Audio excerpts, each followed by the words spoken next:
everybody! Thank you for joining me. This is yet another episode of the Ouroboros Express Devlogs. As you might notice, I have several guests with me this time, where before I had one person, and then the last time we had two people, and I just thought, hey, let's just bring a good part of the team on with me. This is a really special edition of the Devlogs where we have the voiceover crew and talent.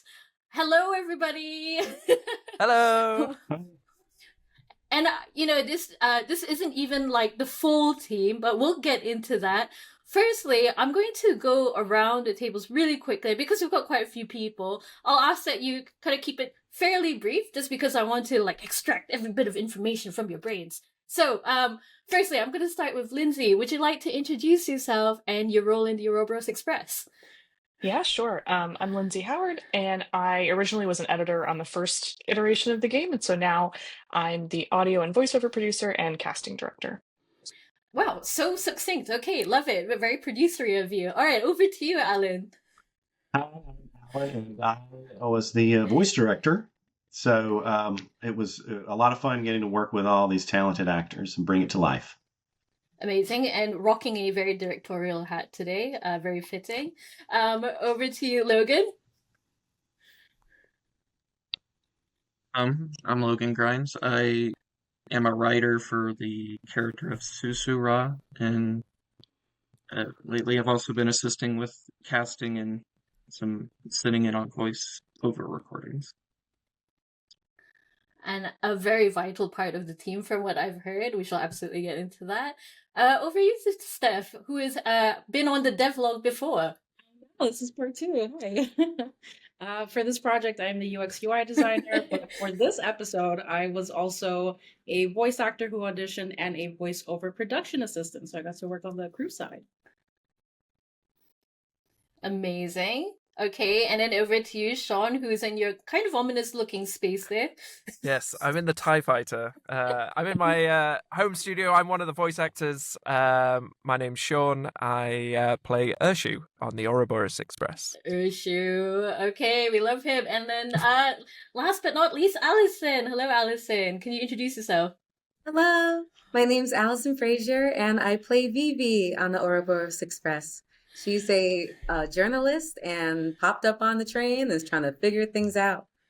As we all are, I feel. This is me every day of my life. What is happening? What is going on? Yes, absolutely. Well, thank you so much for your introductions. And for people at home, as you'll see, we have got like a good mix of talent, people who auditioned, people who are assisting, and people who are really guiding things along. So I'm hoping that we'll get a really lot of good insight into it. But first question that I'd love to pose to you all was, what was the process like for auditioning? And I'm going to pitch this to the crew first and then to the talent. So yeah, Alan and Lizzie, could you tell me a little bit about what was like the auditioning and the like that whole casting process like, I guess? Yeah, so we put together sides with the help of the narrative team. So we went to each of our character experts who we have on the team, requested some suggested voice lines from them that would be good for auditions, really tried to pick out lines that would be, different types of emotion that we're going to see from these characters throughout the game, just so we can see, can this person, reach all these emotional points? Do they kind of understand what we're looking for? And it was kind of an unusual casting process, I would say, because it's not often that you get to actually play the game if you want to audition. So it was cool that this was like a patch coming in. But yeah, I got some character art, got some voice lines together, and we sent everything out on LinkedIn, Twitter, TikTok, X, I keep calling it that. Just had, I think, 75 auditions across all the different characters, which was exciting. I don't know if, Alan, you want to speak to sort of how we picked voice lines or anything like that? Well, Lindsay did a lot of that work, of that legwork of getting the sides together. Just ran them by me, and as she said, we were wanting to see what the actor's range was like to make sure, because this game explores a lot of different emotions throughout it for the whole cast. So we needed somebody who didn't just bring like an interesting voice, but they needed some depth as an actor as well. Yeah, totally. I mean, from what I remember of the one of the sides, I think certainly for Vivi's, there is a a really shouty line, and I remember there was some discussion behind the scenes of like, "Ooh, I wonder how people are going to approach this." Actually, Yeah, well, we included that one. I picked that one because we wanted the actor to be comfortable because there's cursing in the game. So if you're not comfortable doing that, we don't want you to come in blind. And, it's a good test of their setup. Is their mic going to peak? Are they going to be aware of that? What's the background noise going to be like? So it was kind of a win-win, but I think we rewrote it slightly so it wasn't all caps, just so it wasn't. I mean, I don't remember now, but I'm pretty sure we adjusted it slightly just so it wasn't scream at us, please. Oh yes, it was pretty bombastic in its original form. Yeah, definitely. And I guess over to the people who auditioned and also people who became part of our crew, like what was it like auditioning for you? Having a look at these sides and interpreting that. Let's go first. Oh, you go first. Should I go first? So I remember seeing the audition on LinkedIn. I think initially, Naj, you had posted it, and it just looked really interesting. It had some cool artwork which drew me to it at first, and then when I sort of had a look at some of the characters, because I auditioned for not just Urshu, but Darius and Susura and. I think that might have been it. Yeah. And I loved the descriptions because it gave me a lot to work with, which as an actor is brilliant because sometimes you'll get auditions which just says male voice, here's some lines, and that's it. But the more I get, the more I can like feel what the character is and then put my own spin on it. And I think that's what I did. And you liked it, so it was good. Really, and how? Yes, for sure. And how about you, Steph? Because you took a crack at auditioning as well, I believe. Yeah, it was great. I mean, I guess I'm biased because I had been through the game since the beginning. So I had kind of a leg up on knowing the story and knowing how everything was going. So when the audition to voice act come up, I was like, okay, cool. I can put on my actor hat. So I've been acting for 10 years, voice acting the last 4.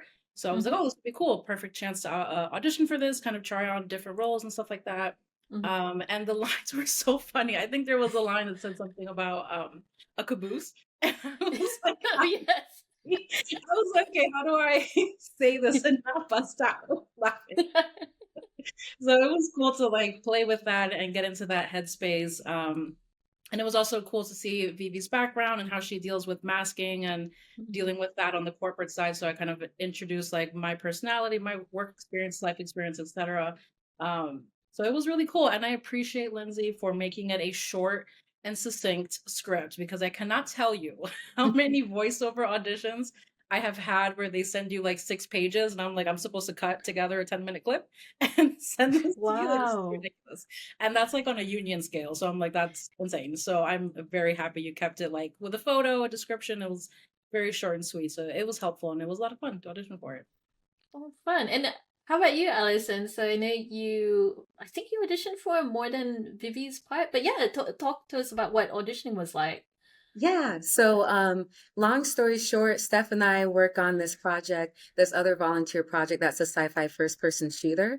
And Lindsay used to be the lead producer on there. So one day in the leads meeting, she was like, hey, I'm going to be recruiting for, this other game I'm working on. If anyone wants to do voice acting, I immediately DM'd her. I was like, oh my God, yes, I would love to do that. And I was like, oh, by the way, Steph is a voice actress too. So I'm sure she'd love to audition. She was like, oh, she's on the team. I'm like, oh, it's that project. Because Steph had mentioned the Ouroboros Express to me because once y'all finished the first patch, she shared like the build in the team channel. And I was like, oh, okay. And so once I checked like the audition descriptions for the different characters, at first I only auditioned for Vivi because when I saw that Asha had an accent, I was like, oh, I don't know about that. At first I was like, I'll just go with Vivi. But I especially identified with Vivi, especially with like her as a character, saying that like she's an expert at masking because she's not sure Mhm. who can she feels comfortable showing like all of herself to, and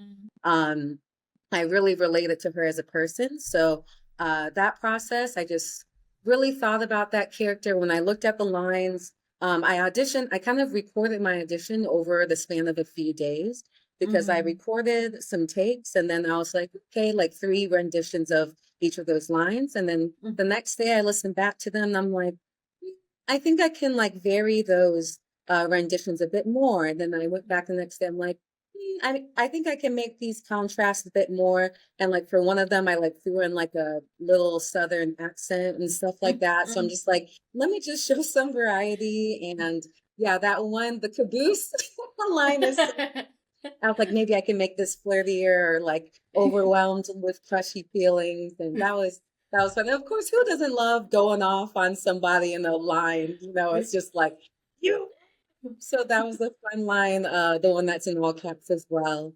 So yeah, so after that, during the process, Lindsay's like, hey, they want to hear you audition for Asha too. And so I was like, okay, I'm gonna try and do my best British-ish accent, which I feel like is very embarrassing, but I gave it a shot.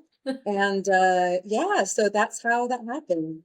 Oh, okay, cool. So, I mean, we'll talk a little bit more about putting together like a great audition tape, but as you guys can see, we attracted some really great talent. We got something like 75 auditions coming in. So, Alan and Lindsay, like I want to ask you, what is your advice for putting together some really great sides, and how do you attract great voiceover talent? You know, what is your advice to other teams out there who got as lucky as we did, basically?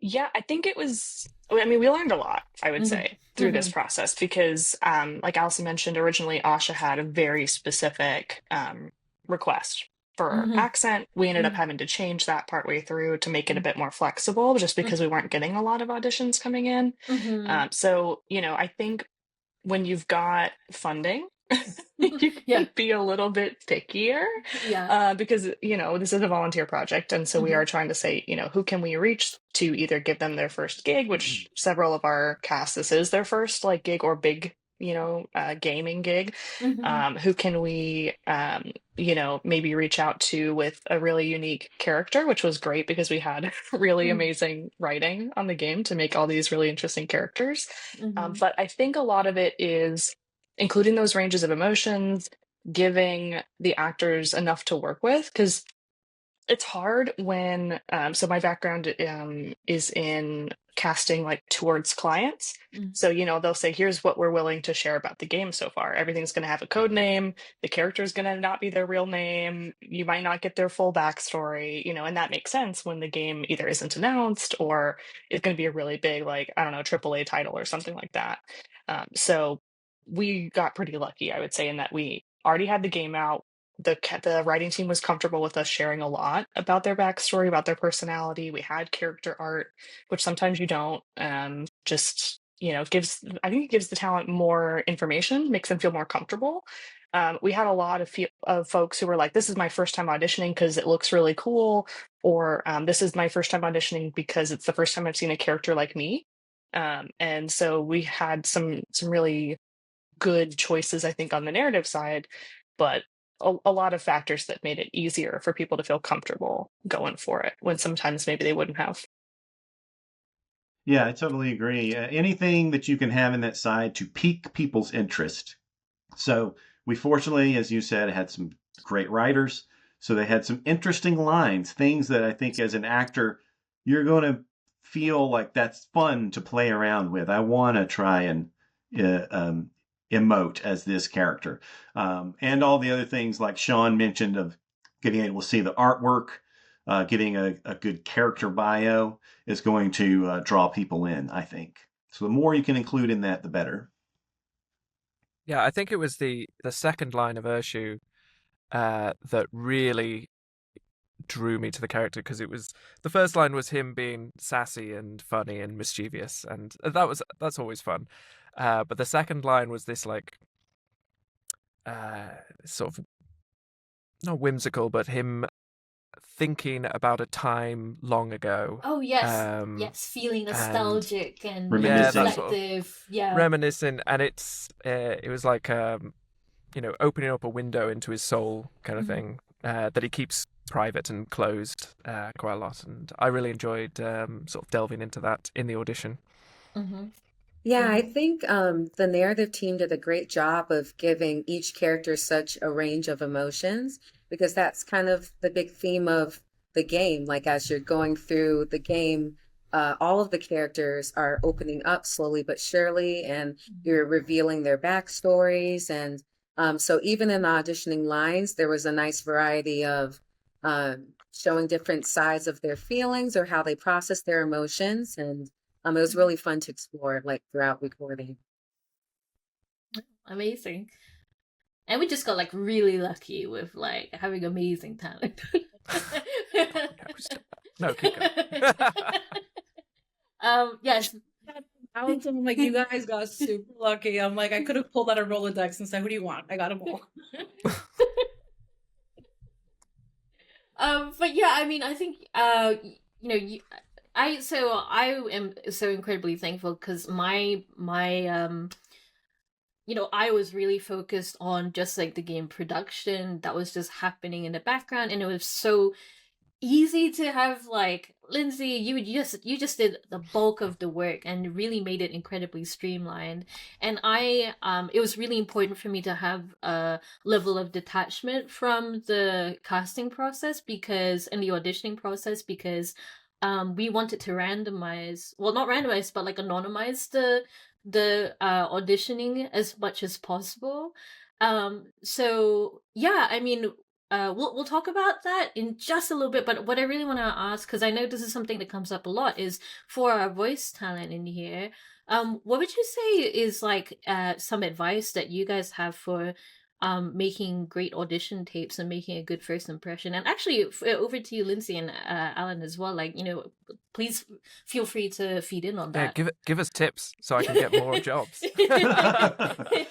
For Yeah. for me, I mean, we heard a lot of great voices, like people who got the pipes, and we had a lot of great actors that emote as well. But the main thing to me was, did it sound like a real person versus somebody pretending to be a character?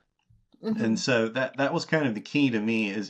If you need to read through it a whole bunch of times to get it sort of feeling natural to you, then you should do that so that you can say it with your own, bring your own personality to it, but be sure to evoke what is written in the character bio as well, and make it feel like a real fully formed person. Yeah, I think too, something that's really fun, I think, is, your first take or two really basing it fully off of what's written on the page, but then maybe throwing in a fun one of like, oh, but you didn't think about this. What about this? To, show range, show that you can take direction, do different things. But I've seen a case where we had a character that had a very specific description, and they did that, and then their last take was something totally different, and they literally changed the game to cast that character with her because they loved the interpretation of it. So it doesn't hurt to try a for fun sort of take on the end. Like Allison did that, and we went, Vivi's not Southern, but we love it. Like, this was fun, so it worked out. But yeah, and sort of to what you were saying, Alan, like there's this idea in gaming especially, right, that the character is talking to somebody and we need to know how they feel about the person they're talking to. We need to know like if we're supposed to like that character or not as the player. Should the character we're playing actually, feel any certain type of way towards this person? Are they the enemy? Are they a friend? Are they a love interest? Things like that. So I think even if it's not exactly right, because sometimes you don't have that information, trying to make it feel like a real conversation rather than I'm reading this off of the page. Because if you're reading, we can tell, and that's what voice acting is, right? You get a script the night before sometimes, and you come in and you get direction, you read the line, and you have to act like you're not reading a line. So it's a little bit of that, I think. Also, one like little caveat I would have is never do anything in an audition that you can't sustain for 4 hours. Yeah, That's because we a Yeah. will recast. that's a rookie mistake. That's a rookie mistake to try to like get all guttural and stuff, and then your voice gives out after 5 minutes. Oh no. That's a bad no. Yeah, there Yeah, was because a Union. Oh, sorry. Go ahead. high-end casting director over in the UK who recently put a big message out on social saying, "Do not say that you can do something if you can't do it." And it was a big AAA game, I think, and they brought them in and they got fired because after the first Yeah. hour they were like, "Yeah, you can't do this." Yeah, you can get It's like, fired. Yeah. You could even get blacklisted if it's bad enough. Yeah, we had to Yeah, it's a recast very small someone. community.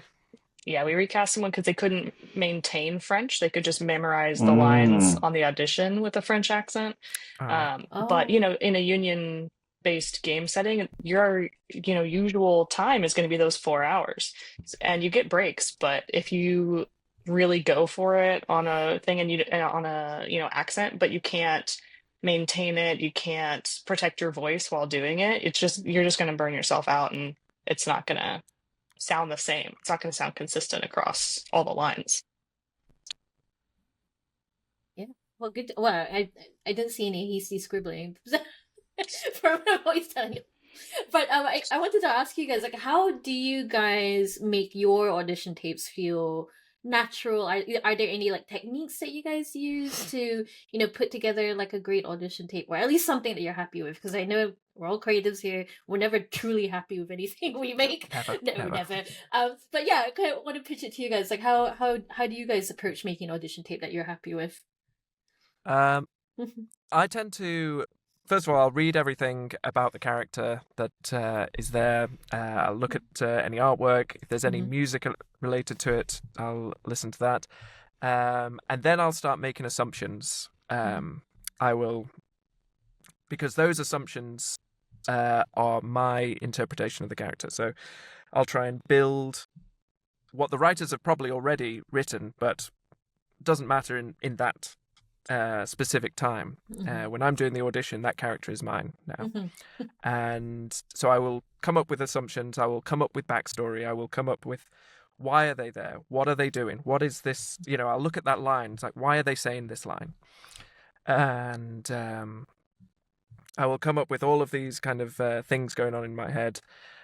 Because I used to do a lot of improv, and in improv you've got to, right from the second, you've got to be able to do those kind of things very quickly, which is a great skill for anyone who's going into voice acting. Do improv, and it will help you so much. But that's sort of what I do. I try and create the character, and then once that character's created, then I can go through a few lines. But I'm already acting that character that I have created, so that's sort of my process. Yeah, I mean, how about you, Steph? Allison, does that resonate with you guys? Is that also something you guys do? Yeah, absolutely. I mean, auditioning is a mindset, right? So I always tell any actors, because acting is such a small community where we'll literally text each other, did you get this audition? I did. Oh my God, let's like meet and like break down the script and dissect it together and then do like our own audition. So like actors will have their own little clusters of like groups where you guys all know that you're reading the same thing. Yeah, similar to what Sean said, it's the prep work. So you're like, okay, who's the production team? Is the IP existing? Is it new IP? If it's new, it's harder because you don't have anything to go off of.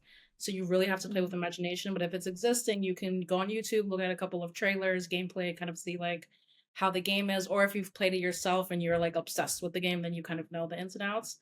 And once you've done that prep work, then for me, I like to have the mindset of I've already booked it, so this is session 1. This is how this will go. So kind of showing different takes, different varieties.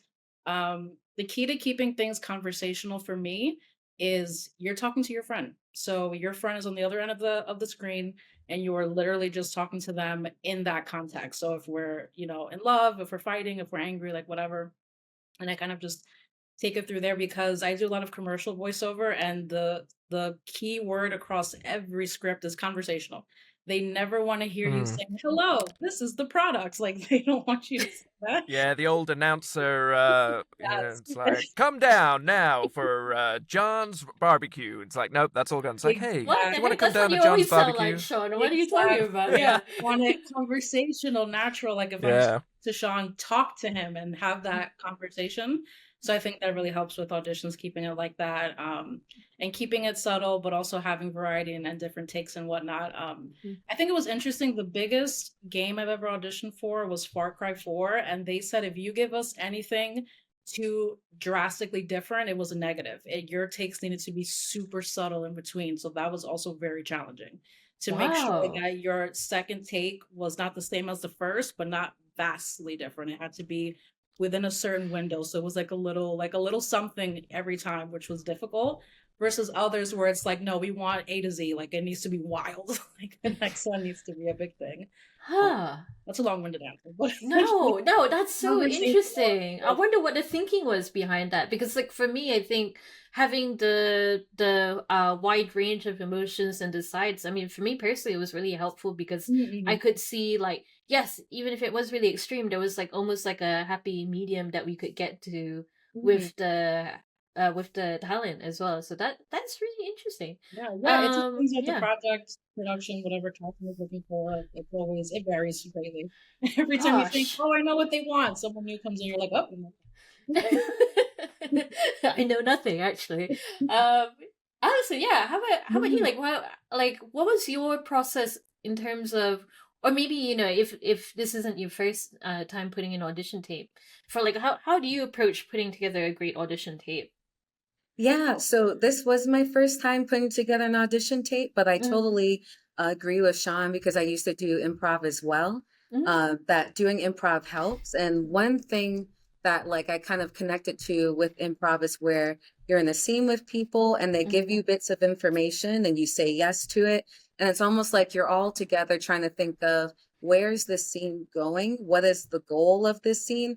And what is the potential journey to where we're headed within that scene? And so how I approached each line was, what is the mini story or mini journey within each of these lines? And like, what are different ways that we're going to see the progression of Vivi's thought process, or like mm, how her emotions have changed in this line. For example, one of the audition lines was that she was like looking at someone and they're talking about their suit and issue, and it's just like, "God, look at them in that suit and blah blah blah," and then she goes into like being distracted by their butt. So, and Urshi's so got a great butt. yeah. Stacked. Yeah. And so in thinking about that line, I was like, okay, I'll start. I'm like, that seems to be the journey here. And then what are different ways that I can express that journey in interesting and relatable ways?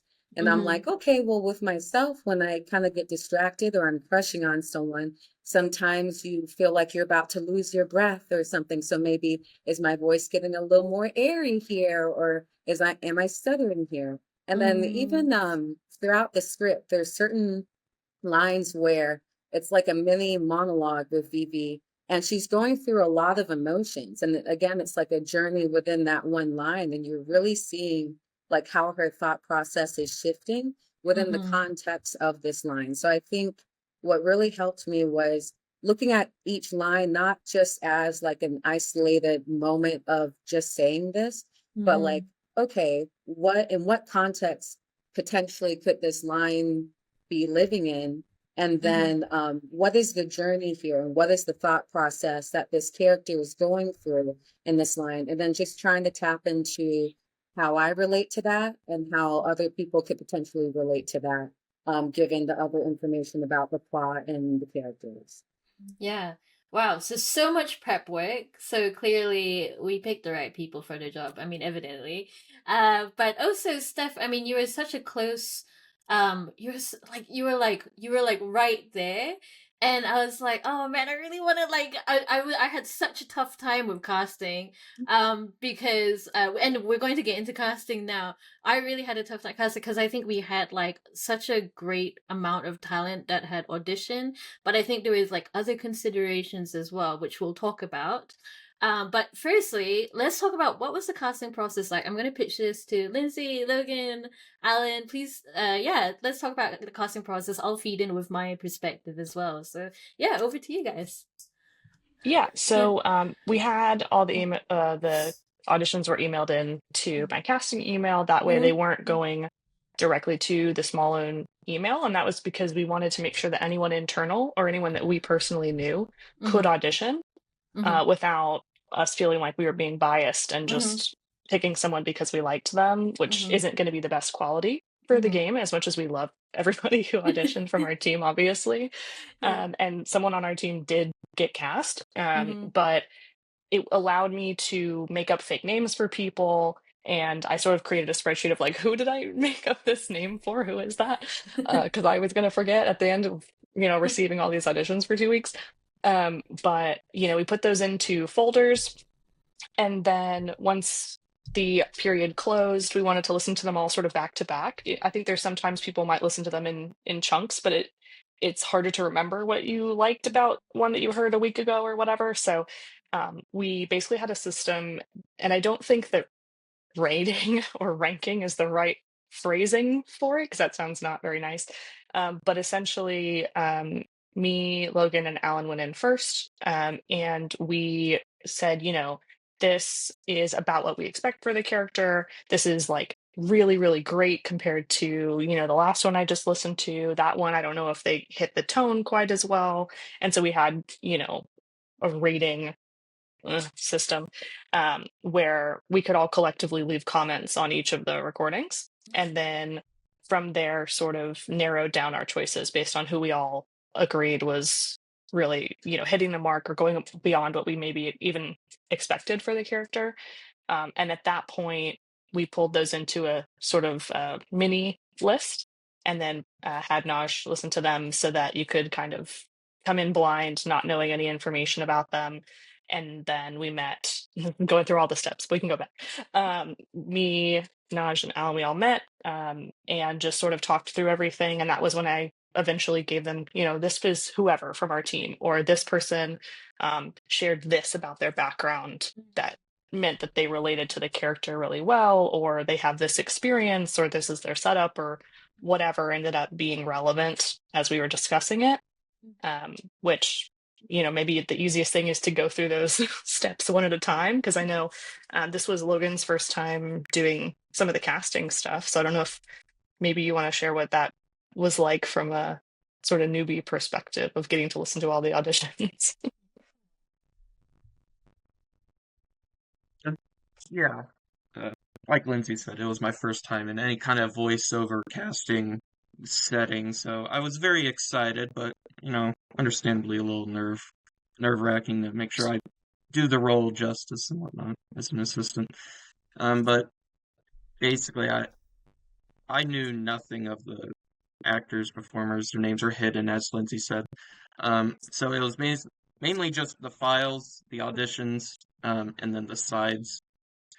And sort of as Alan and Lindsay mentioned before, I kind of was looking forward to, like, were they showcasing passion, or were they tricking me into seeing a character or hearing a character instead of someone auditioning? And it was really fun. I liked that we each sort of went through listening by ourselves instead of as a group, because that meant we weren't biasing each other. Of like one of us say, "Oh, I really like this actor," and would the other two then feel like, "Oh, well, I guess I should like that too." So we were able to make independent lists of what we thought of each audition, and then once we brought them together, if all of us had ranked somebody as this person is fabulous, then they would automatically go on the short list. But there were a few, it was interesting, where one of us might say plus, like, this person was better than we expected, and another person on the team might not have been that impressed with that particular audition. But then we could discuss it of like, what was it you liked about them and what was it you didn't like about them. Yeah, this was a unique experience too, because in my so I started off as an intern at Blindlight, which is where I started with casting. And we were in a sort of different situation there because, we were towards clients. So if it was, whoever, I don't know if I'm allowed to name names, but, so and so needed us to cast this character, and we would create this short list, and the casting director would take it to the client and say, this is who we would pick, but here's some options for you or whatever. But it's in that situation, the directors were contract freelance. It wasn't the same director across the whole game. The director had no involvement in casting, so it was really great that we got to have Alan involved in all those pieces of getting ready to record all of these lines. Alan's been doing like the most in the sessions all the time. I don't know about that. Lindsay is a monster when it comes to putting together all of these logistics. We'll just hype each other up the rest of the session. How about that? Everyone's been working really hard. Everyone has been working really hard. Don't believe them. Everyone has equally been working really hard. Okay, yes, go ahead. Well, just to say that it's great that we had the person who was going to be engaging with the actors able to be a real strong voice in the decision-making process, which is not normal, I would say, in that type of client to casting setting. I don't know so much about in-house casting, but Yeah, and I remember being in a meeting where we sort of sat down and we talked about finalizing the casting decisions, and it was really great to hear from both of your points of view in terms of like your thought process. We talked at length about why we thought that this person was maybe the best part for this role. But I remember I had a little spreadsheet myself where I wrote notes, and then I was looking back at it the other day, and I wrote help, this is very hard. And it was just for myself. I'm just a little guy. I think it was something like that, but it was incredibly difficult. But I think one of the considerations for me was that listening, it's truly an ensemble cast. Vivi might be the main character and maybe like the player character, but actually I really think of this as an ensemble cast. Everyone has a good amount of like screen time, really. So I wanted to hear how all of the characters sounded together, and I was thinking of it like an orchestra where like each person was an instrument, and there's something unique and wonderful about each person, but together as a whole cast they sounded they harmonized and they complemented each other, but also contrasted as well. So that was a major thing for me. How about you guys? How what was it that kind of really kind of tipped you over on a particular person for casting, like what you thought was the best choice for the role? Yes, tell us why we're great. I mean, we have one diva on the cast. I don't know who it is. A lot of it goes back to what I said earlier with the auditioning, is like who sounded like a real person and who sounded conversational, who sounded like they were speaking from their heart, not from the page. So we had a lot of talented actors, though. I mean, we have several in there who like didn't make it into the game, but if we do another game, I would love to invite a lot of those folks back to audition again. 100%. So sometimes it's just like a gut feeling of like, this really feels like Darius to me. Like that's what sold me on Delta, who does a voice for Darius. Of very first time he's ever voice acted. He is a natural, and he has such an interesting, subtle accent, but also just his deep voice is amazing. This deep gravitas. As hot chocolate, just yeah. I mean, he unfortunately he couldn't be here because he lives in Korea, so it's like the middle of the night for him now. But he was one that just like resonated, that like I said, the gravitas, the seriousness that Darius needed, at least in the beginning with his character. He was very closed off, and so he needed that sound. So sometimes as a particular sound will attract me. Sometimes it's an attitude. Sometimes it's just the choices they're making in the delivery. I agree with what Lindsay said earlier of actors should feel free to get a little flexible if they want to add on a different take to their audition, try something new. But yeah, that's Yeah. basically what influenced me. Yeah, I think it's partly that idea of, can I understand at least where the actor thinks this character is coming from, what this scene might be. And we included some context with the lines, as vague as we were as we could, to give them a little bit of like, this is kind of what's going on, make up whatever your story is. But thinking about like Asha, for example, we had a lot of really great options for that. And I mean, I say that a little bit ironically because we didn't have that many, but they were all great, the ones that came in. And it was, for me, I think with how I was kind of leaning towards Sarah, who we ended up choosing, was there was this feeling of like, yeah, Asha's full of it, and that's fine. And she's supposed to be, and I'm just gonna go for it. And it felt like she believed that she was allowed to be that haughty, where in other cases it felt performative. Oh, 100%.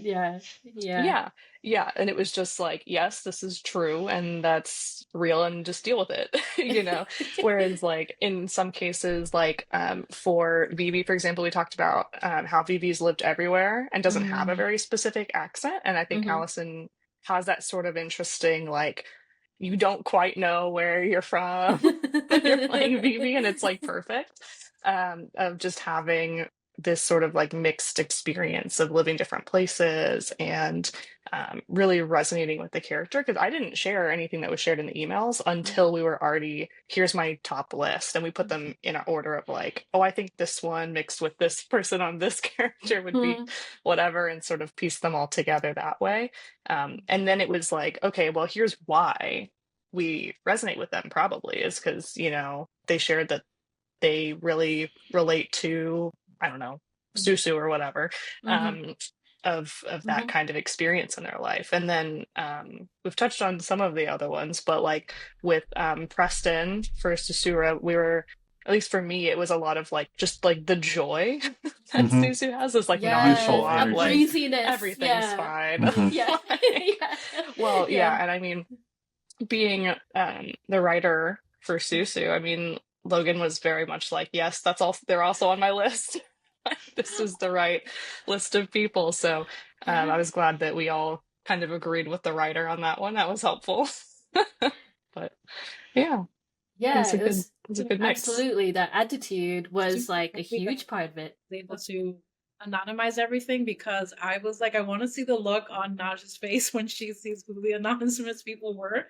So I would love to know like what your thoughts were when you were like, oh wait, this person was that person and this person was that. Wait, what? Yeah, well, I will say I think almost everyone, or everyone from the team who auditioned, did make it to the shortlist. And that was without anybody else knowing who they were. And of course, I came in barely knowing who the team was, so I didn't have any favorites. So I was like, yeah, sure, whoever that is. Just put them on the list. But then it was fun to be like, oh yeah, that's so-and-so from, writing or, marketing or whatever team they were from. I don't know.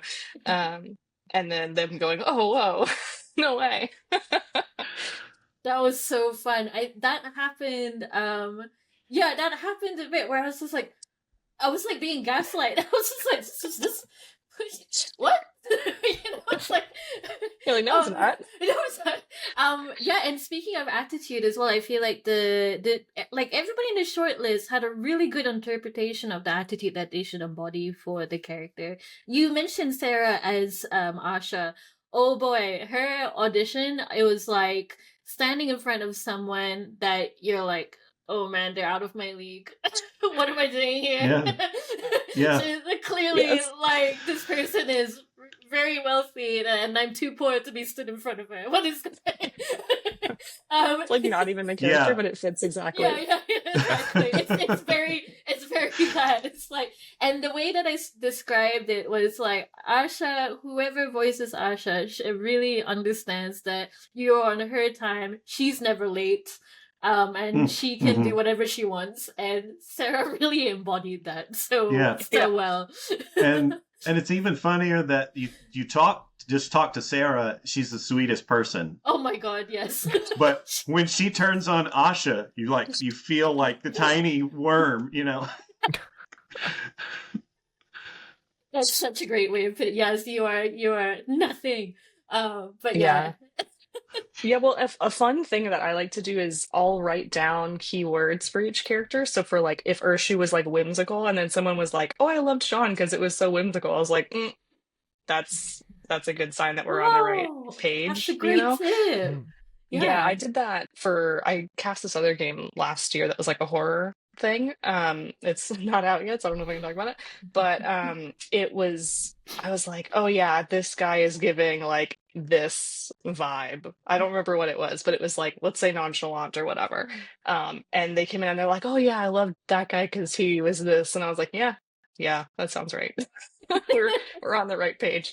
So sometimes it's like picking out, even if it's just in the voice description, right? So if the description says, oh yeah, I think we described Darius as like a cosmic mind flayer learning to love or whatever. It's like And Darth Vader learning to love or something like that. I was like, I don't know if Darth Vader's quite right, but like the deepness and the seriousness maybe is really what we're going for there. But I think if you can pick out either descriptors that they really are like pushing in the description of the voice or the character, maybe trying to be like, if I listen to this, would I put that label on it?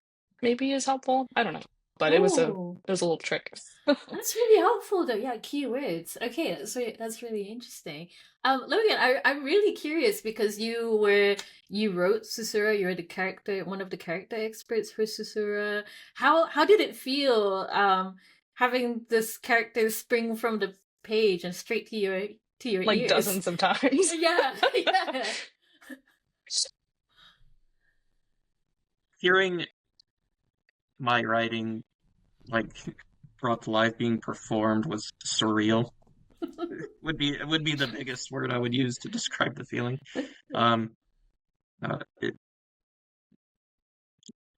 It was great. I guess I don't know if it's all to say. No, totally. Like I will say, well, this is a beautiful segue into, I guess, like interpretation, I guess, and preparation.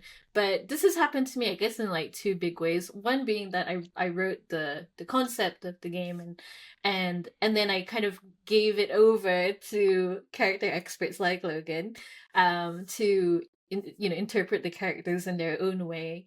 And then this has happened. There's like a second level of that where like the voice talent has done their interpretation. And so for me, it's really, I cannot describe the feeling. It is surreal, and it's also gosh, yeah, it's really heartwarming. I think that like people believe in the characters so much that they have a special kinship with them, I guess, and resonate with them.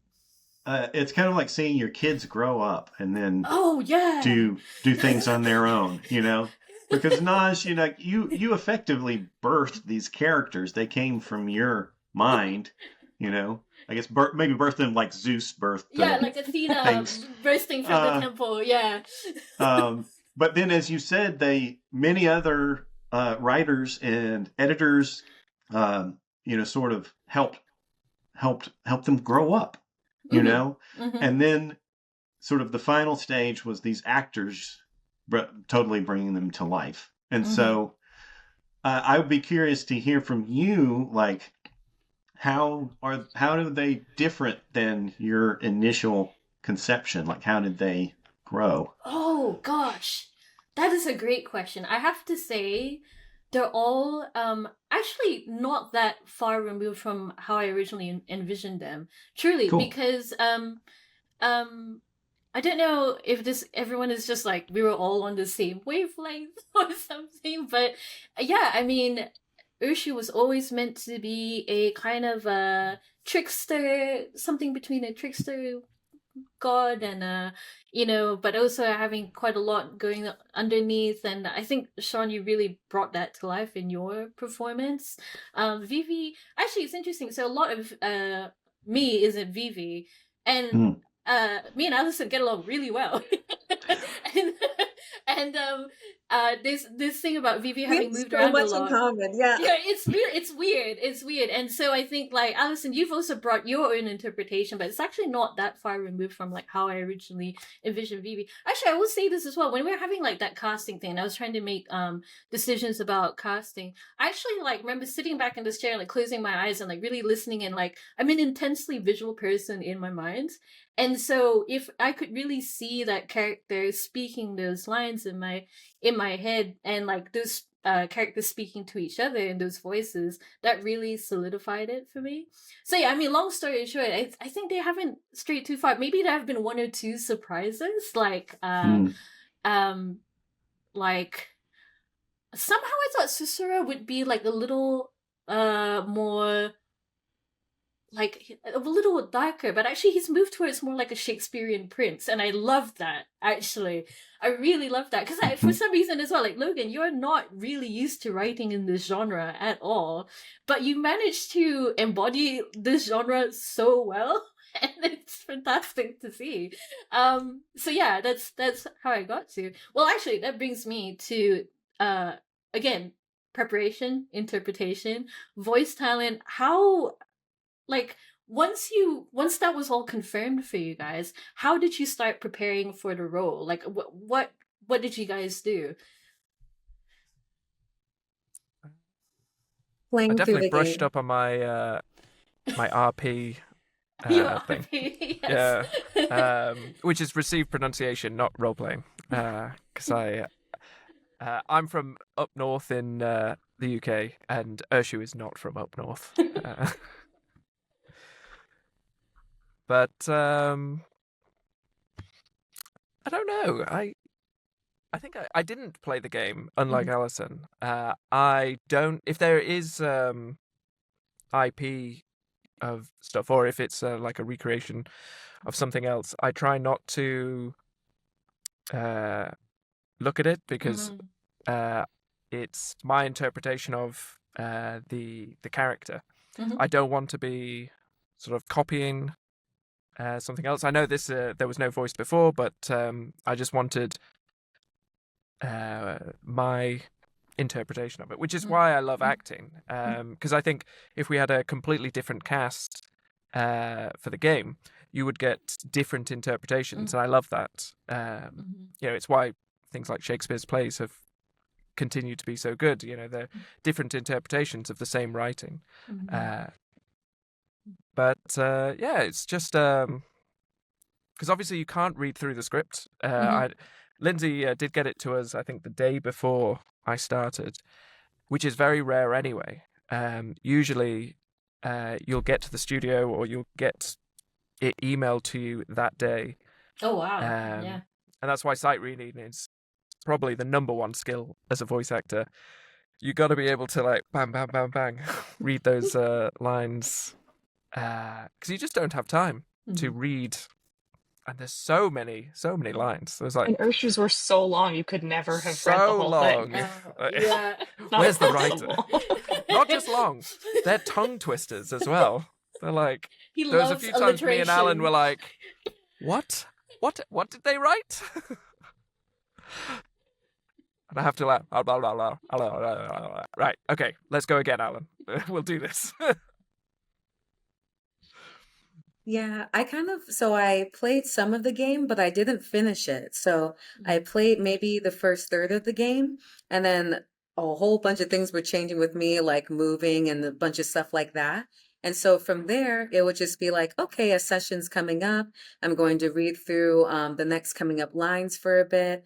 But that was about that. So it also, as I was going throughout the game, it felt like I'm getting to know how the story is unfolding too. And it's been really interesting because it's like playing the first bit, I understand, okay, this is how things are going to be generally pieced together. And I understand, like, this is the kind of like how things are presented to the player with the various options they get. And depending on what they choose, they're going to get snippets of different scenes. But then not having the game, kind of like what Sean was saying, like not having the entirety of the game associated with the lines and just seeing the script for what it was, it felt more intimate in that way. Because then it feels like I'm just following along Vivi as she unpacks a lot of her past, as she unpacks what's happening to her on this train, and that it makes it feel more intimate. And I think as the game goes on, like all of the performances become more intimate too. Yeah, I was going to ask actually, like, how do you make sure that something doesn't, I guess, like, give you a bias towards the character? It helps you have a fresh imagination or interpretation of the character. So that's really great to hear. Yeah, I certainly wasn't expecting anybody to have played the game before they played the characters. So, it's very cool to hear that. Um, so actually, I want to ask Lindsay, Alan, Logan, how do you guys prepare for each session, or how do you guys normally, like, what does it look like before each recording session? Yeah, it's going to be different for Alan because he's the one actually guiding the session and, giving context where the voice actors just see mostly their own lines. We did give them access to the full script with no expectation that they would look at because it's too Of much course. information. There's a lot. So I'll leave maybe the direction side to Alan, but on the like production side, we built out the full script, which was changing as we were recording, because our timelines were a bit crazy trying to fit everything in. But for the most part, the changes happened before we got to the lines, which was a minor miracle because you don't want to have to do pickups if you don't have to. Make folks do even more volunteer work, which is amazing that they wanted to do it in the first place.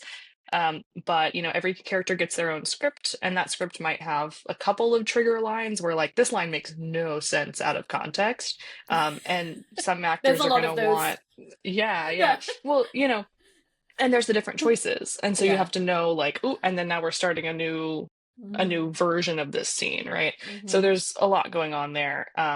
But there's also like the crew script where we mark down, how many takes the actor did so that later the director can go in and say, okay, this is the version I like the best. But if that doesn't work for some reason, here's another version that's, good. Trying to make sure that we get enough options for not only context in the scene, but also the editor. If there's a weird noise and we can't hide it, we need another version of that line or whatever.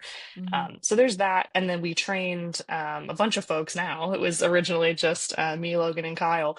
But now we've got Jonathan, Cece, and Steph as well, who were trained on how to take those notes so that Alan would understand what he's looking at when he comes back in and goes through the recordings. And just making sure that anytime a line is changed, Logan picks that up and edits it in the script because we do allow for slight line changes during sessions. And, it's a lot of the little nitty gritty stuff of the notation and the editing and making sure the script makes some kind of sense. But then we turn it over to Alan and let him, light the way for the talent. Yes, I want to hear from you, Alan. How did preparing for the recording sessions go for you at the beginning and then throughout?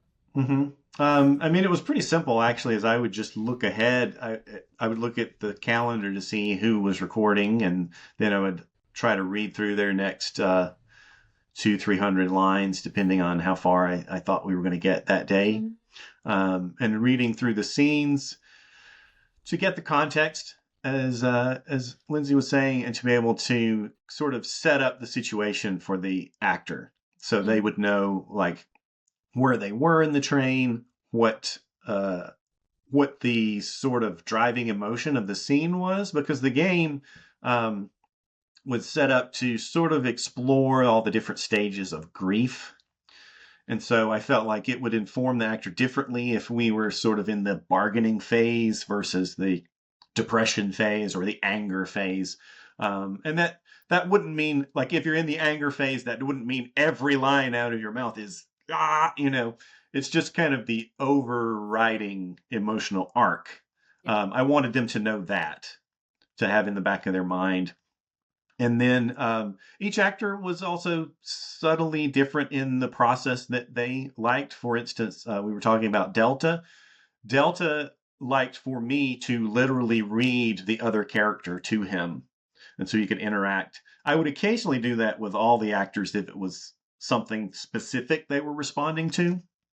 But usually I would just kind of set up the general idea of what, like, this person is pushing back on you, or this person says hello from far away, or, just kind of setting the scene for them just so they could give their best performances. Yeah, I remember in sessions, or even like, because I'm going through and cutting the audio with Alan's takes in post, and I just really enjoy when Alan will describe something, and then Allison goes, "I hate him," like, or she makes me mad. Yeah. So funny. Urshu, is So it's quite very the troublemaker. Really relating to the character. So, yes, there definitely were some times when Vivi's frustration was Allison's frustration actually coming through. Yeah.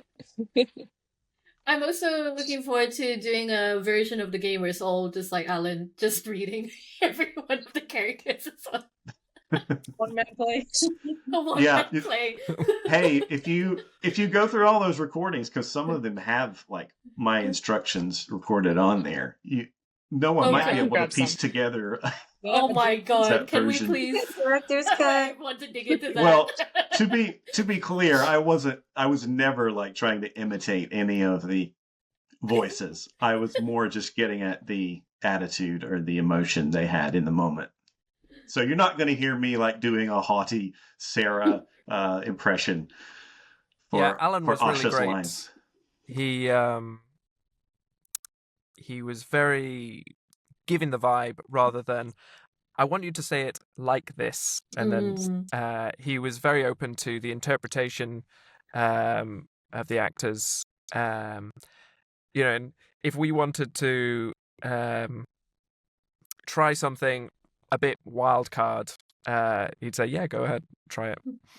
Oh yeah, always. Like that consistently was one of my favorite things throughout, is like when I had something in my mind and I would sort of direct you, but then, and this goes for all the actors, but then the actor might say, can I try something? And then they surprise me and I'm like, wow, okay, that's the take. That's the one. It's just delightful when that would happen. Yeah, and then, I'd say this. Oh, sorry. No, just I had forgotten I had done that until one day in the chat, Lindsay was like, Allison, I just heard your Yoda impression, Vivi doing a Yoda. Because there's a line where she's quoting Yoda. So funny.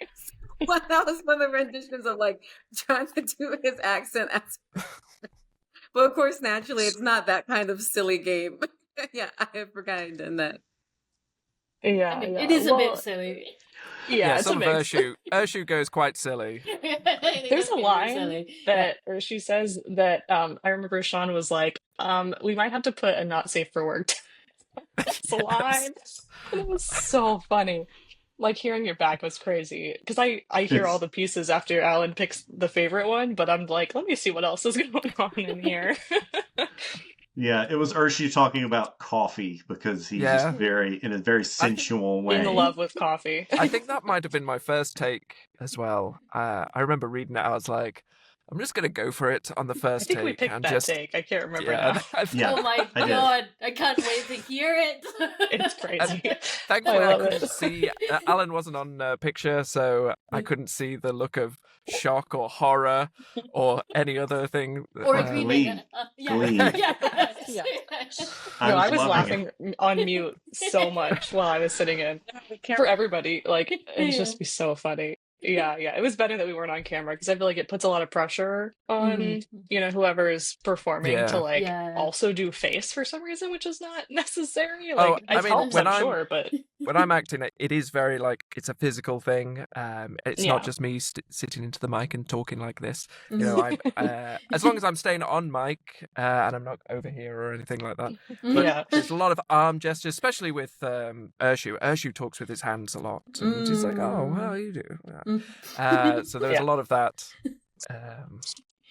Yeah, we were lucky to have really great folks who are willing to do coordinating, because Alan is directing the actor, checking the lines, figuring out what's coming up next, making sure we got, enough takes, and that's on the coordinator too, right? We're marking down, oh, they had an error on this one, so we can't use it. We need to do another one or whatever.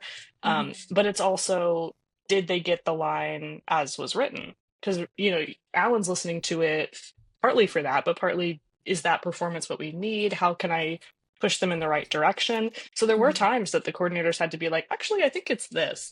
And even with a full team, there were a couple of things that we went, oh, how did we not notice that the first time, and had to do a pickup on it or whatever. So, it's a tricky balancing thing of like, did we get what we need? Is the wording right? If it's not right, does it change the meaning of the line enough that we need to redo it? Is it okay if we change that to a contraction? Not for Asha, like, figuring Asha's out always who wheeze and can no wiggle. contractions. Yeah, absolutely. Yes. Yeah. Yeah. An incredible eye for detail, which is also why I'm gonna pitch this question to Logan first because you were there from the beginning, and I'll pitch this to Steph because you've kind of jumped in halfway as a voiceover assistant. But Logan, okay, so this is where you're at. You've written this character, you've done a bunch of the casting, and now you have to like help out with the recording sessions. How are you mentally preparing yourself for all of that?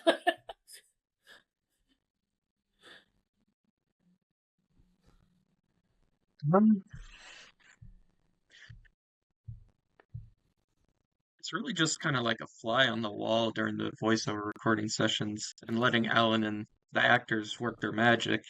Only occasionally did I ever butt in to say, oh, we missed a word in this line delivery and whatnot. I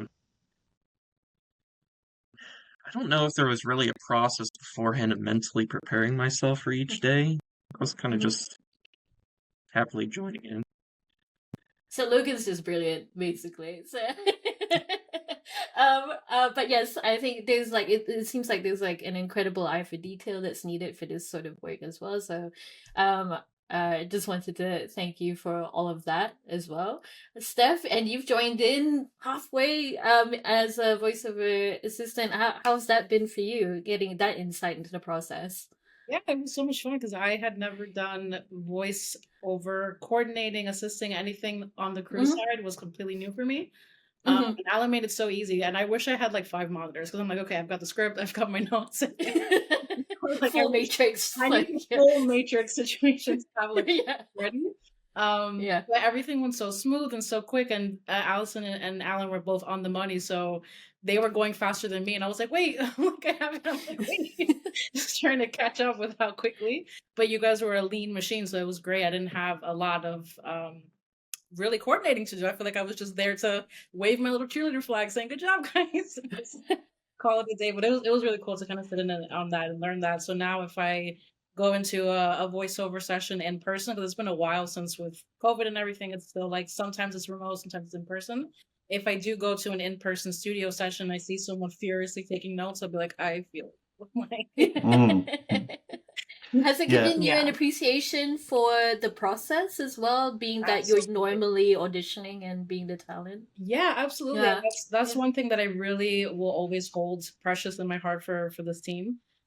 Because when you audition for projects, you never hear anything back. Like it's just gone into the void. So it was really great to get feedback and hear like, here's what you did great, here's what could have been better. I'm like, amazing. I love that because that's how you grow as an actor. So I think it was really great to have that feedback versus being like, oh, I was one of 10,000 and I'll never know where I was in the mix. Versus being like, oh, out of 75, you were the first runner up. I'm like, oh, like, wow, like it's great. Thank you. Like I have feedback. That's amazing. So I thank you guys for giving that. So it's really cool. And now I do have that eye for that. So now as a talent, when I do auditions and stuff, like I pinged Lindsay when an audition came up. I was like, do you want to give me a quick like directing for this? And so I'm like, if I get auditions, I will, harass Alan or harass Lindsay. I'm like, give me some tips please for this. What you get for being too good at your job, guys. That's what you get. Exactly. How Alone was like in an office, I would literally pull up to the office and say, okay, guys, here's my auditions. Let's go. Yeah. Our setup was sort of unconventional, not only for auditioning, but recording, you know, in a big AAA sort of structure, you'd have like a live sound engineer team. You can cut together takes on the fly and go, I want sentence 1 from take A and the second sentence from E or whatever. And they can just do that and you can hear it and they can already have it set up. And, you know, the director's pulling takes live. And so I think I've done some math because I can't help myself and I need to know. And I think collectively on voiceover alone, and I'm counting casting, recording, post, all the things, we're going to hit nearly 400 hours of just like voiceover time. Whoa. And that's insane. Like, and you know, Oh my it's a small game, but for a team that's got not a lack of resources, but different resources, it's definitely a big time commitment that it's lucky that we had people who were excited about the characters, excited about the project, who wanted to learn new things and take on coordinating or casting or, you know, post. Like I don't normally cut audio, but working with Noah, our audio director, who's so great, and he's doing some really cool processing stuff on the lines to affect like Darius, and then when Phoebe's in her head, having different, you know, a different way to hear that, to know that it's the internal, you know, so there's a lot going on, and it's kind of incredible that we had not only the time but like the people who wanted to do all of that. So that's been really kind of insane to see. Listen, I'm bamboozled every day. I wrote this story. The game jam version was in my eyes like AAA quality. I'm like, how the hell did we get 100,000 words?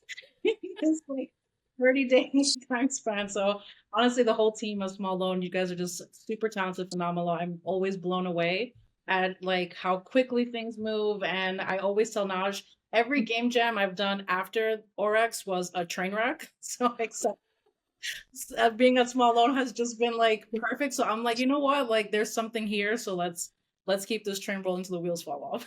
Oh no! I'm sorry we spoiled you on the game jam experience. Oh boy! And then speaking of like so many words, like I still every session I'm blown away by how there's just so many choices the player can make, and depending on how they approach the game, how they interact with different characters, they're going to get so many minute differences in their experience, and it's not as simple as, oh, if they like this character the most, then they get this scene or this scene. It's within each scene that you may or may not get. There's also specific lines you may or may not get. So it's really interesting. The narrative team, y'all really killed it with just the variety of lines and then how they interweave to just create this really unique experience each time you play. Yeah, the branches make it super replayable, which is kind of amazing because, you know, you're like recording so many all these endings lines as well. Yeah, you recorded like 7 different endings. Something just as Urshu. Urshu's in all of the endings. So like narrator sort of, he cannot stop himself. Yeah. No. Which was nice because I got to see all of the endings. Well, and Urshu is a different type of character in this go around. I don't know if we're specifying that publicly, but he plays a different role in one of the endings than he did in the original game. Super secret ending. A super secret ending. I don't know if it's secret or not. And it's quickly become people's favorite canon ending as well. They call it the good ending. Yeah. We'll see. You'll have to play the game. So I wish I could keep you guys here hostage for another 3 hours, but I do have to let you go at some point. So I'm going to ask you guys one last question, and I know we're looking at the same document behind the scenes, but actually it's not a question that is here because I think like I want to end this off on a really wholesome and just a wonderful note. But if there is I'm all about learning and I'm all about like progress. What's one bit of advice that you'd give yourself, say, a year ago? And I want to add something to that as well. What is something that you've been most surprised by about being on this production? Okay, so I'm gonna go. So have a little think about it. Have a little think. I'm going to send this over to Alan first. What's a bit of advice you give yourself a year ago, and what's something that surprised you about being on this production? You mean advice regarding this production specifically, or just joining game dev? Because I know a lot of us have joined game dev for the first time as well. So just in general, probably like don't be afraid to put myself out there.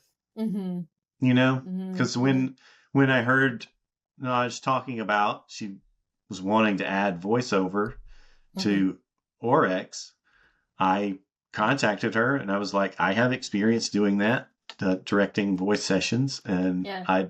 I'd like to help out. And she was crazy enough to say, yeah, come on in. No, it was So- more like, thank God. Yeah, absolutely. What surprised you about joining the production? Well, I think a pleasant surprise, because I knew that Small Lone is a professional group. You know, like I feel that Game Jam really undersells what Oryx was to begin with, because everybody is just so professional. Everything's buttoned up, everything's documented. It's all like you know who to talk to, you know how to get things that you need to do your job. But even in light of that, I was surprised by what a well-oiled machine Lindsay was running behind the scenes on all the voiceover stuff. Like there was never anything that I needed that I couldn't find or couldn't ask her about. Well, I've got to pitch the question to you, Lindsay. What's the advice you'd give yourself a year ago, and what's surprised you about being on this production? Yeah, it's similar. I met with a student who was in a program that I did a couple of years ago just the other day, and I was telling her, I was like, you gotta let yourself be pushy in some cases, and it's not shoving yourself in people's faces. It's like giving yourself an opportunity, right? So same thing with voiceover. As soon as I came in on editing, I was like, if y'all ever do voiceover, by the way, this is my background. I'm on board. I love casting, etc. And it's kind of marketing yourself. It's kind of networking. It's kind of just, opening up doors. And if they say, oh, we're not going to do that, it's like, well, at least you said something. And maybe it's in their heads now, even if they're not going to do it for this project or whatever. So a bit of that, a bit of like being willing to learn new things. Like I had cut a little bit of audio, but now, I'm learning a lot from Noah by working really intensely on, getting all these pieces cut. So a bit of putting yourself out there, whether that means here's what I'm good at or here's what I want to learn. And that's what all of our coordinators did. Our, Logan, who wanted to learn about casting, just raising your voice and saying, I want to do that. And I guess as far as what surprised me, I think because I had done editing on the first iteration of Oryx, and so seeing how many lines there were to begin with, and then coming in and building the script and going, oh, it's more than I thought it was. We need to figure out a plan to make this possible in the time frame. And I've worked on teams where you come up to them and you say, I need more time on that, and they're not about it. And I think that this is a team that repeatedly for voiceover was willing to say, we need more time. And we know that. And the team wasn't bothered by that. They said, this is an opportunity to add more cool stuff on the art or programming or whatever. And took it as an opportunity to support each other, support additional features or whatever we can fit in, and not take it as they didn't know what they were doing, because we're all learning anyway and figuring this out as we go along, but also not taking it as that team messed up my team, which I think can happen sometimes in groups that work slightly independently, because we just meet once a week and we go, here's what we did. We did the thing. So I'd say a mix of those things probably. Yeah. Well, I mean, since you name dropped him, Logan, over to you. What's a bit of advice that you give yourself a year ago, and what's surprised you about working on the Ouroboros Express? Let's see, about a year ago, I think I've only ever really worked on solo writing projects. So, and the thought of taking that next step and collaborating and working on other aspects of either game dev or any other project terrified me. Very anxious person. And my advice to me a year ago would be just to be open to trying new things and take that leap. And glad I have in many regards, such as voiceover work and casting. And I suppose that'd be a pleasant surprise that it wasn't nearly as terrifying as I would have originally thought. Definitely the best thing about this production has just been the entire team and how considerate and collaborative everyone is. And everyone's willing to help. It was just an entire smooth learning experience. Agreed. Everyone on this team has been brilliant. Steph, over to you. What's a bit of advice you gave yourself a year ago? What's the pleasant surprise of working on this production? Yeah, so a year ago, Allison and I were commiserating at our Oh no! prior place of employment. And I fell into game dev with her, so we were working on a game. But if I knew of Small Loan's existence, I would have immediately reached out. But I'm glad that I found you all on LinkedIn, and that's kind of my introduction. And I was the lead UX designer for Oryx, and the only, with it being such a lean machine. So I was surprised that I was able to finish it within 2 weeks, the first go around. And for the second go around, even though I had more time, I still treated it as the short mentality. So I finished everything in like 2 sprints ahead of when I was supposed to. So I just finished everything. And a pleasant surprise was that we were going to do the voiceover. So I was like, oh my God, I'm like, wait, I did all my tasks. I can actually try to do this instead of like being overworked. I can do this. I can squeeze this in. So that was a pleasant surprise. So yeah, the advice I would give myself is seek not. Find You from a year ago was like, who?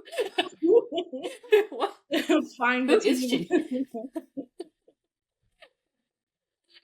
Sean, how about you? What's some advice you give yourself, and what surprised you? A year ago, I would say go and find my current coach then, or even earlier. I started working with her in March, and she has rocketed my skill set up massively. Shout out to Emily Jardine,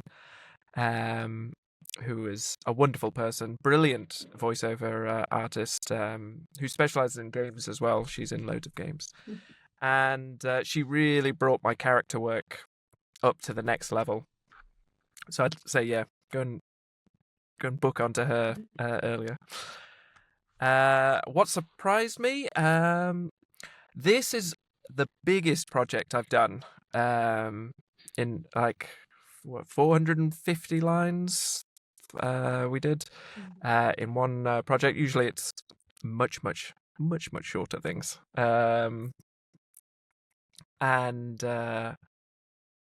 I was really happy with that I had the stamina to keep going through those sessions. Like I've done theatre, I've done Shakespeare, I've done big musicals and stuff, but it's a bit different sitting in this sort of little booth saying the same word, not the same words, but like saying lines for 3 hours. And I'm just glad that, happily surprised that I was able to do it, which means I think I'm good for going forward and looking for my next the next thing. Yes, absolutely. I mean, speaking of stamina as well, we've got somebody who's absolutely clocking in the lines. Yeah. Alison, how about you? What is some advice you give yourself a year ago, and what's one surprise from this production? Yeah, so I would say a year ago, similar to kind of with mentors, I would find a variety of mentors sooner. So when I first started getting into game dev, I found a podcast that was really helpful, Level Design Lobby. And so I started working with the level designer there for mentorship. And then after that mentorship program, I was like, okay, I need to find another mentor. And then I, kind of was looking around, messaging different games user researchers, messaging different level designers, messaging like a whole group of people, because I realized I really wanted to focus on game design. And so I wanted to learn from a lot of different people. How does marketing work in game design? How does pitching work? And so eventually now I have a lot of different mentors that help me in a lot of different ways. And that's been super helpful. Max Pairs was still super helpful from Level Design Lobby. But like now it feels like a team of folks that I chat with maybe every couple of months and be like, hey, I was wondering about this research method. I want to do narrative design testing now. How do you do that? Or like, hey, I'm thinking about pitching, a game in, a year's time, how do you go about this process? Or like, I'm looking at, master's programs, what would you recommend? And so that's been so helpful this past year, feeling like I'm just getting a wealth of knowledge from a lot of folks. And then what I've learned from this team, I feel like I've really learned that it really helps to try new things and try new mediums. Because this is my first time doing voice acting for a game. And so throughout this process, I've got to learn more about the casting process, what happens in the directing session, and just like how a character evolves throughout a game from creation to that iterative process of like it coming alive. And so that's just something I can think about from like a game design standpoint.